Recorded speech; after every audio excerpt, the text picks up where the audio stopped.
ప్రియా, ఈ 2 డిజైన్ లో నీకు ఏది నచ్చిందో డిసైడ్ చేయి. నమస్కారం సార్. ఏ గోవింద్, ఏంటే చిన్న రిక్వెస్ట్ సార్. ఏంటి? ఏదో పొట్టగుడ్డు కోసం తిట్టుకుంటూ బతుకుతాను కానీ నేను కామర్స్ లో పోస్ట్ గ్రాడ్యుయేట్ సార్. మీ ఆఫీస్ లో నాకేదైనా ఉద్యోగం ఇస్తారేమో అని వచ్చాను సార్. Priya, sorry, no vacancy. Govindu, Priya, ఒక విధంగా ఇతను కూడా నా పరిస్థితి.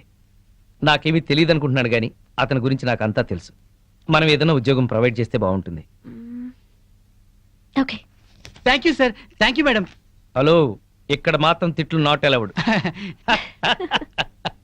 ఓకే, కూర్చో. ఇదిగో ఆ పెళ్ళ పిచ్చురెడ్డి బావ ఇట్లా బాగుపడ్డాడు. అవును బావా, ఇంట్లో చక్కటి పెళ్ళాం, బయటికి వెళ్తే రేసు గుర్రం లాంటి గర్ల్ ఫ్రెండ్, వ్యాపారంలో లాభాలు, పేరు ప్రతిష్ట, డబ్బు, హోదా.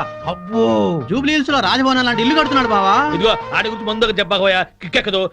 తొందరగా ఇంకో పిక్కు పోయి నెక్కొచ్చి టైం అయింది. వాళ్ళు ఇప్పుడేం వస్తారు, అర్ధరాత్రి దాటుద్ది. ఆటో సౌండ్ ఏంటి?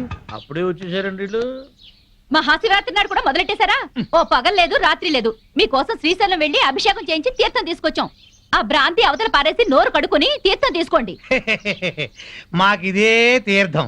చాలండి, మీ బుద్ధులు ఆరోగ్యాలు బాగుండాలని అభిషేకం చేయించాం, తీసుకోండి. నాకీ సీసా మూతే శ్రీశైల శిఖరం, ఈ సీసాయే శివలింగం, ఈ శివాజురేగలే శివ తీర్థం, ఈ మంచు ముక్కలే హిమాలయాలు, బుడగలు బుడగలుగా పొంగే ఈ సోడాయే గంగ. నాకు కూడా ఈ పేక ముక్కల్లో బ్రహ్మదేవుడు, ఈ ఇస్కీలో విష్ణుమూర్తి కనిపిస్తారు. 2 పెగ్గులు తాగంగానే బట్టలు లేకుండా పడుకునే ఈ బామర్తిగాడే కాలభైరవుడు. నా ముందు వంగుని మందు పోసేవాడే నందీశ్వరుడు. తాగొద్దు తాగొద్దని గొడవ చేసే మీరే పిశాచి గణాలు, భూత గణాలు. మేము తెల్లార్లు తాగితే శివరాత్రి, మీరు పుట్టింటికెళ్తే కార్తీక పౌర్ణమి.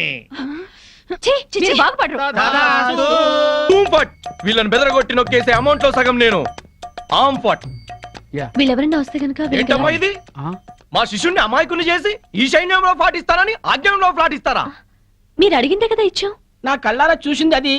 మీరు రిజిస్ట్రేషన్ చేస్తున్నట్టుంది ఇది. మీరు ఈశాన్యం చూపిస్తున్నా అనుకున్నారు కానీ మీ కళ్ళు ఆజ్ఞాయం చూపిస్తున్నాయి. ప్రాబ్లం ఉన్నది మా ఇళ్లలో కాదు, మీ కళ్ళలో. అభూమ్ ఫట్! ఏంట్రా ఎక్కువగా మాట్లాడుతున్నావు? నాతో పెట్టుకుంటే మీ రియల్ ఎస్టేట్ వ్యాపారం నామరూపాలు లేకుండా చేస్తాను. Shut up. నువ్వెవరు? వాస్తు దైవజ్ఞ బ్రహ్మని.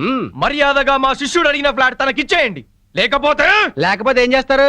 మీ కస్టమర్లకు వాస్తు ఫిట్టింగ్ పెడతా. అంటే ఏం చేస్తావ్? వీడి ఫ్లాట్ లో పడకింటి గోడకి అవతల వాడి లెట్రిన్ ఉంది గనక వీడికి దాంపత్య సుఖం 0 అని చెప్పి బెదరగొడతా. వాడి లెట్రిన్ కింద వీడి కిచెన్ ఉంది గనక నిమ్మకాయంత అన్నం తిన్నా 4 రోజుల వరకు అరగదని చెప్పేసి వీడిని బెదరగొడతా. లిఫ్ట్ ఎదురుగుండా గుమ్మం ఉంది గనక నువ్వు అధపాతాళానికి పోతావు రాని ఇంకొకరిని బెదరగొడతా. మెట్ల పక్కన కిటికీ ఉంది గనక నీ పెళ్ళాం నీకు మెంటలెక్కించి వాచ్మెన్ తో లేచిపోతుందని చెప్పి ఇంకొకరిని కూడా బెదరగొడతా. ఇది అన్యాయం. ఇలా ఎన్నని చెప్పమంటావు? ఇష్టం వచ్చినట్టు అబద్ధాలాడి మీ కస్టమర్లందరినీ చెడగొడతా. ఇదే న్యాయం. అందుకే ఫ్లాట్ కు 10,000 చొప్పున ప్లాటుగా ఇచ్చారనుకో, వాస్తు ప్రకారం వరస్ట్ గా కట్టిన ఫస్ట్ క్లాస్ వాస్తుని పార్టీల చేత కొనిపిస్తా. లేకపోతే నీ కస్టమర్లందరికి కాలడ్డం పెడతా. బాసు నువ్వా? అవును నేనే. ఈ సన్యాసి వేషం ఏంట్రా సన్నాసి? ఏం చేయమంటావు బాసు?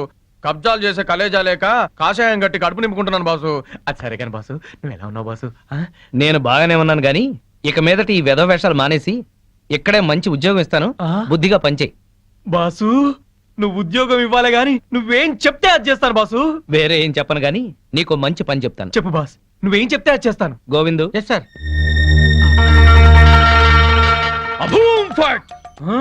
ఈ కాంపౌండ్ లో కాకి వాళ్ళ స్మాష్. ఎవరికి మనశ్శాంతి ఉండదు. తూర్పు హుష్, దక్షిణం ట్రాష్, పడమర క్రాష్, ఉత్తరం వాష్, సర్వం మటాష్. జానీ వాకర్ తెస్తానండి, జ్యోతిష్కుని తెచ్చావేంటయ్యా? జానీ ఒకరిదే ఉంది, ఎప్పుడైనా దొరుకుతుంది. కానీ హిమాలయ స్వామివారు ఒక్కసారి వెళ్తే మళ్ళీ దొరకరు. అయితే మనకేంటి? నేను బేవర్స్ గా తిరుగుతున్నప్పుడు బ్రహ్మాండంగా వెళ్ళిపోతాను చెప్పారు ఈ స్వామీజీ. ఇందే వల్లే ఈ రోజు నేను శ్రీనివాస్ రియల్ ఎస్టేట్ లో చిన్న మేనేజర్ అయ్యా. దాసోహం. బావా బావా బావా, నా జాతకం నేను చెప్పించుకుంటాను బావా. బావా బావా ప్లీజ్ బావా, ప్లీజ్ బావా, సరే ప్లీజ్ బావా. డబ్బులు ఇస్తా, చెప్పండి ఎంత? ధనం మాకెందుకు రాసి ఉంటా? ఊరికే చెప్తాడంట, మనం కూడా చెప్పించుకుందాం. వీడికి పడకింట్లో అన్ని ఉన్న పంచకట్టులో శని ఉంది. మరి వాడి గతి? ఏం పర్వాలేదు, బావ మీద పడి బతుకుతూ ఉంటాడు. మరి వాళ్ళ గురించి? వాళ్ళ అమ్మా నాన్న తిట్టుకుంటూ శోభన చేసుకున్నందుకు వాడు పుట్టాడు. వాడితో శోభనం చేసుకున్న కర్మానికి దీనికి తిట్లొచ్చాయి. మరి వాళ్ళు ఎట్ట బాగుపడతారు? వాళ్ళిద్దరికి పుట్టబోయే బిడ్డ పేరు భూతులు రావని పేరు పెట్టుకుంటే సమస్యలు తీరిపోతాయి. స్వామి నాకు కూడా చెప్పండి. నువ్వా? నువ్వు ఇప్పటి వాడివి కాదు. ద్వాపర యుగంలో శకుని సెకండ్ సెటప్ కొడుకువి. ఆ? అప్పటి నుంచి అన్ని జన్మల్లోనూ నువ్వు జూతగాడివే. నీకు పేకగండం ఉంది. ప్యాక్ గండమా? నీటి గండం తెలుసు, నిప్పు గండం తెలుసు. ఈ ప్యాక్ గండం ఏంటి? అంటే పేక ఆడుతూ ఆడుతూ చస్తాడు. వామ్మో, ఇంక నేను చచ్చినా పేకన్ను. స్వామి నాకు కూడా చెప్పండి స్వామి. నీ పూర్వజన్మ పెద్ద గాథ. 50 ఏళ్ల క్రితం ఆ. అడవిలో పెద్ద బాణలో కల్తీ సారా కాస్తున్నారు. ఆహా. అప్పుడు ఓ ఏనుగు వచ్చింది. ఆ. ఆ ఏనుగును చూసి అందరూ పారిపోయారు. ఆ. ఆ ఏనుగు తొండంతో కల్తీ సారా అంత తాగి చచ్చింది. ఆ ఏనుగే నువ్వు. బావా పోయిన జన్మలో నేను ఏనుగంట. నువ్వు కల్తీ సారా తాగి చచ్చావు. ఆ కల్తీ సారా గండమే ఈ జన్మలోనూ కంటిన్యూ అవుతోంది. అయితే ఈ జన్మలో చచ్చినా తాగరు. స్వస్తి. స్వామి స్వామి. పెళ్ళాం బిడ్డలతో సుఖంగా ఉండండి. శుభం భూయాత్. మీ ఆయన బిజినెస్ చేయడం పైకి రావడం మాకు సంతోషమే. అలా అని నిన్ను పట్టించుకోపోవడమే బాగలేదు. క్యాంప్ కని దాన్ని తీసుకుని బెంగళూరు వెళ్ళడం ఏమిటి? వెళ్ళాడే అనుకో, పెళ్ళాం ఫోన్ చేస్తే స్విచ్ ఆఫ్ చేయడం ఏంటి? మా ఆయన చెప్తూనే ఉన్నాడు. దాన్ని వెంటేసుకుని పార్టీలకి డిన్నర్లకి తిరుగుతున్నారట. అయినా మధ్యాహ్నం భోజనానికి కూడా రావట్లేదు. చూసావుగా? నీ అత్తలాంటి దాన్ని చెప్తున్నాను. మధ్యాహ్నం క్యారేజ్ తీసుకుని ఆఫీస్కి వెళ్ళు. నీ కళ్ళతో నువ్వే చూడొచ్చు. వెళ్తాను. ఒక్కసారి ఇలా హఠాత్తుగా వెళ్ళి చూస్తే గాని ఈయన వ్యవహారం ఏంటో తెలీదు. అక్కడేదన్నా తేడా వస్తే దాని సంగతి అటో ఇటు తేల్చి పారేయాలి.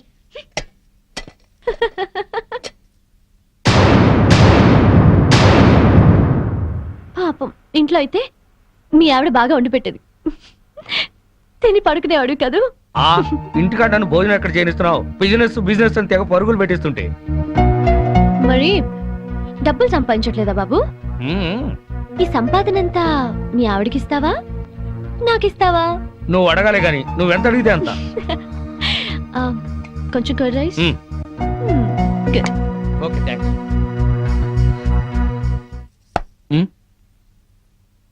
హాయ్. ఆ. ఏంటి ఎప్పుడు లేంది ఇవాళ మీరే క్యారియర్ తీసుకొచ్చారు? ఏ రాకూడదా? మా ఆయన క్యారియర్ తేకూడదా? తేవచ్చు గాని ఒక్క 10 నిమిషాలు ముందొచ్చి ఉంటే బాగుండేది. ఫుల్ అయిపోయింది.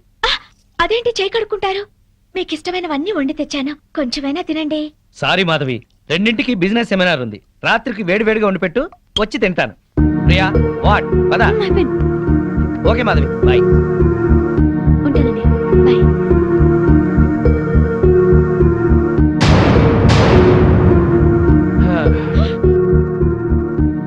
అదేంటి అలా ఉన్నావు? ఒంట్లో బాగాలేదా? ఆ? మధ్యాహ్నం జరిగిన అవమానానికి నా మనసేం బాగాలేదు. అవమానం ఏంటి? నేను మీకోసం క్యారియర్ తెస్తే తినకుండా దాని టిఫిన్ బాక్స్ లో తిన్నారు. నాతో ఒక్క నిమిషమైనా మాట్లాడకుండా దాంతో వెళ్ళిపోయారు. ఇంతకన్నా అవమానం ఏం జరగాలి? ఇంత చిన్న విషయానికి ఇంత బాధపడాలా? నన్ను వదిలేసి దాంతో వెళ్ళడం చిన్న విషయం మీకు? బిజినెస్ సెమినార్ ఉంది, వెళ్ళాం. మీరు ఒక్కరే వెళ్ళొచ్చుగా, దాన్ని కూడా ఎగురుకుంటూ తీసుకెళ్ళడం దేనికి? తన సపోర్ట్ లేకుండా బిజినెస్ లో అన్ని విషయాలు నేను డీల్ చేయలేను. మ్. హలో ప్రియా. ఆ చెప్పు. నీ ప్లాన్కి ఆ భూషణ్ గాడి దెబ్బతిన్నాడనమాట. అదే మరి నీ గొప్పతనం. నేను చెప్తే నీకు అర్థం కావటం లేదు. ప్రియానా మజాకానా? నువ్వు గనక రాజకీయాల్లోకి దిగితే ప్రియా, నేను బాగుపడ్డట్టే మొత్తం ఇండియా బాగుపడుతుంది. నువ్వు మళ్ళీ చెయ్యి. ఓకే. ఏంటి అలా చూస్తున్నావు? ఫోన్ లో దాంతో 5 నిమిషాలు మాట్లాడితే 4.5 నిమిషాలు దాన్ని పొగట్టానికి సరిపోయింది. మిగిలిన 1/2 నిమిషం ఈకిలించడానికి సరిపోయింది. అయినా పొద్దున్న నుంచి దగ్గరుండి మాట్లాడింది చాలేదా? ఇంకా ఇంటికొచ్చి ఫోన్ లో మాట్లాడాలా? ఏదో అర్జెంట్ వ్యవహారం. వ్యవహారం అనే నేను అనుకుంటున్నాను. నువ్వు అనుమానపడ్డా అసూయపడ్డా భలే అందంగా ఉంటావాయి. కబుర్లు చెప్పకండి. నిజం, నీ అందం గురించి ఎంత చెప్పినా నీకు తెలియదు. ఆ నా అందం గురించే పొగిడి పొగిడి ఇంత దాకా తెచ్చారు. ఇప్పుడు ఫోన్ లో దాని తెలివిని పొగుడుతుంటే ఎంత దాకా తెస్తారో అని డౌట్ వస్తుంది. నీకు అనుమానం వస్తుంది, నాకు ఆకలిస్తుంది. గొడవ పెట్టడమేనా, భోజనం ఏమైనా పెడతావా? ఓహో, ఆకలిస్తుందా? ఆ. దాంతో ఫోన్ లో మాట్లాడారు కదా, కడుపు నిండిపోయిందేమో అనుకున్నా. రండి వడ్డిస్తాను. హ్మ్.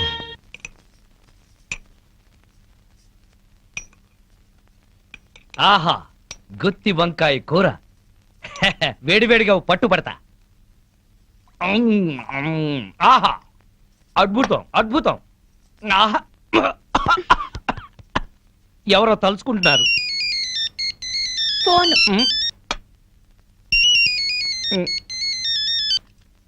హలో.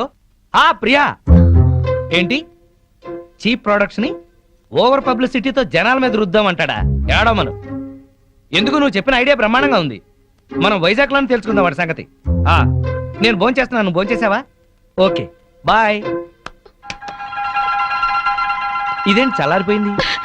తెల్లారే వరకు దాంతో మాట్లాడుకుంటూ కూర్చోండి, చల్లారిపోకుండా ఉంటుంది వేడిగా.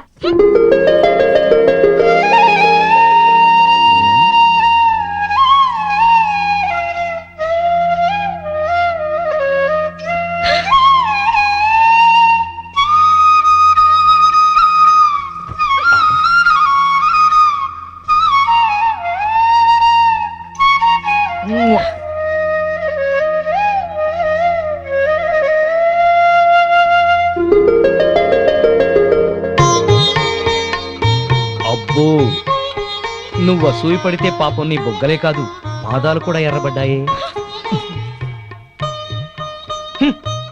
నేనెంత పెళ్ళాం పిచ్చోడ్నో లోకమంతా తెలుసుకుంది, కానీ నా పెళ్ళామే తెలుసుకోలేదు.